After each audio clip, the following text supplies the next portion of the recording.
ముఖ్యమంత్రి చంద్రబాబు నాయుడు ప్రాతినిధ్యం వహిస్తున్న చిత్తూరు జిల్లా కుప్పం నియోజకవర్గంలో టీడీపీ కార్యకర్త ఓ మహిళను నడి రోడ్డుపై అసభ్య పదజాలంతో దూషించడమే కాకుండా రోడ్డుపై ఈడ్చుకెళ్లి చెట్టుకు తాళ్లతో కట్టేసి చిత్రహింసలకు గురిచేశాడు. సభ్య సమాజం తలదించుకునేలా ఈ ఘటన కుప్పం మండలం నారాయణపురంలో నిన్న చోటు చేసుకుంది. ఇక వివరాల్లోకి వెళ్తే కుప్పం మండలం నారాయణపురం గ్రామానికి చెందిన తిమ్మరాయప్ప, శిరీష భార్యాభర్తలు. వీరికి 2 పిల్లలు. తిమ్మరాయప్ప అదే గ్రామానికి చెందిన టీడీపీ కార్యకర్త ముని కన్నప్ప వద్ద 2 ఏళ్ల క్రితం 80,000 రూపాయల అప్పు తీసుకున్నాడు. అప్పుల భారం ఎక్కువ కావడంతో తిమ్మరాయప్ప ఊరదిలి వెళ్లిపోయాడు. ఆయన భార్య శిరీష 2 బిడ్డలతో కలిసి గ్రామంలోనే కూలి పనులు చేసుకుంటూ కుటుంబాన్ని నెట్టుకొస్తోంది. తనకు వచ్చిన కూలి డబ్బుల్లోనే భర్త తిమ్మరాయప్ప చేసిన చిన్నపాటి అప్పులను వీలైనంత వరకు తీరుస్తూ వస్తోంది. పెద్ద మొత్తం కావడంతో ముని కన్నప్పకు అప్పు తీర్చలేకపోయింది. ఈ నేపథ్యంలో ముని కన్నప్ప వేధింపులు ఎక్కువయ్యాయి. ఇక నిన్న శిరీష రోడ్డుపై నడిచి వెళ్తుండగా తక్షణమే అప్పు తీర్చాలంటూ ముని కన్నప్ప ఒత్తిడి చేశాడు. గ్రామస్తులు చూస్తుండగా అసభ్య పదజాలంతో శిరీషను దూషిస్తూ అప్పు తీర్చకపోతే చంపేస్తానని బెదిరించాడు. గడితో ఆగకుండా శిరీషను నడి రోడ్డు ఈడ్చుకుంటూ వెళ్లి తాడుతో వేప చెట్టుకు కట్టేసి చిత్రహింసలకు గురి చేశాడు. దిక్కుతోచని స్థితిలో శిరీష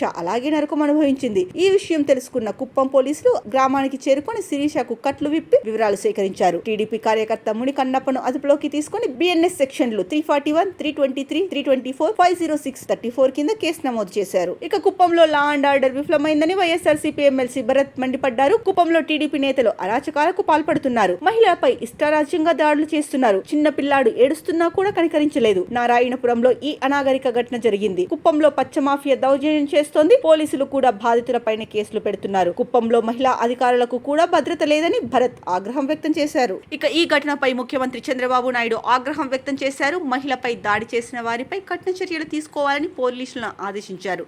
ఈ ఘటనపై ఇప్పటికే జిల్లా ఎస్పీతో సీఎం మాట్లాడారు. నిందితుడిని అరెస్ట్ చేశామని జిల్లా ఎస్పీ తెలిపారు. మహిళలను హింసించిన వారిపై అత్యంత కఠిన చర్యలు సీఎం ఆదేశించారు. ఇలాంటి చర్యలు పునరావృతం కాకుండా చూడాలని తెలిపారు.